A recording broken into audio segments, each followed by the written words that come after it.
እናቱ የሚያፍር ሰው ነበር። እናቱ ጠባሳ ናት ፊቷ። አንድ ቀን ከጓደኞቹ አስተዋውቋታል። አንድ ቀን ያፍርባታል። እሱ ዶክተር ነው። ለዚህ ያበቃችው እናቱ ናት። ያለ አባት አሳድጋ አባቱ በልጅነቱ ነው የሞተው ጦር ሜዳ ሄዶ።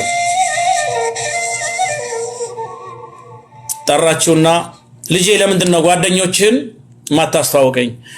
እቤትም ስጠራቸው አንቺ ጓዳ ግቢ አትውጪ ትለኛለህ። እቤት ስጠራቸው ለምንድን ነው ልጄ እንዲህ የምታረገው? ሰው ሁሉ እኮ በእናቱ ደስተኛ ነው አብዛኛው ሰው። አይ እናቴ ፊትሽ ጠባሳ ስለሆነ ጠባሳ ልጅ ይሉኛል ብዬ ነው አላት። ይሄ ነው የሚያሳፍረው። አንድ ነገር ልንገርህ፣ የጠባሳነትን ምስጢር ዛሬ እወቀው። ሕፃን ሆነ ገና የአንድ ዓመት ከ3 ወር ሕፃን እያለህ ጎረቤት ቡና ልጠጣ ሄድኩኝ። ስመለስ ቤቱ በሳት ተቀጣጥሏል። ሳር ቤት ነው። ወየው ልጄ ብዬ እየሮጥኩኝ አንተን ለማዳን እቅፍ አድርጌ ልወጣ ስል እሳቱ ፊቴ ላይ ወደቀ። ላንተ የመጣ እሳት ፊቴ ላይ ወድቆ አንተ ተርፈሃል። ያንተ የዛሬ ውበት የኔ የፊቴ መጠበስ ነው አለች። ልቡ ተነካ፣ አለቀሰ ይላል።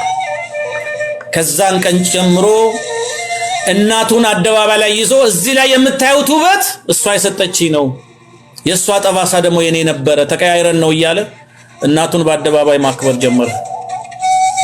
በህይወት ዘመናችሁ ውስጥ መነካት ያስፈልጋል።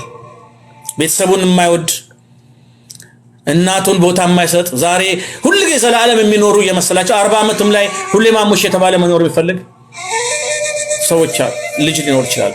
ግን እንዳይመስላችሁ ጊዜ ሳይቀድማችሁ ጊዜ እንቅደሙ። ጸጸቱን መሸከም አትችሉም።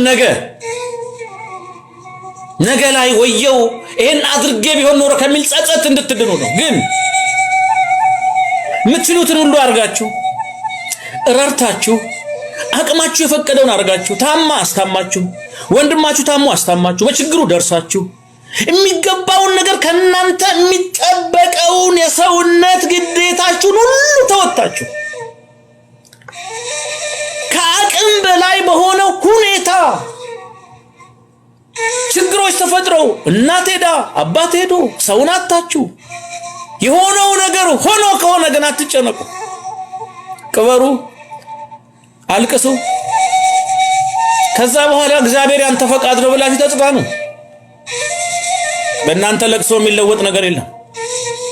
በእናንተ እንባ የሚለወጥ ነገር የለም። ራሳችሁን ትጎዳላችሁ። እናትክን አስታመህ አባትክን አስታመህ በጊዜ ረድተህ ወገኖችን ረድተህ በሞት ሄደው ከሆነ ለጊዜው 3 ቀን ማልቀስ ይገባል። ነፍስ ከስጋ ስትለይ ይለቀሳል።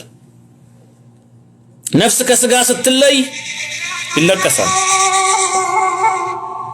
3 ጊዜ ነው ለቅሶ የሚፈቀደው ለክርስቲያን።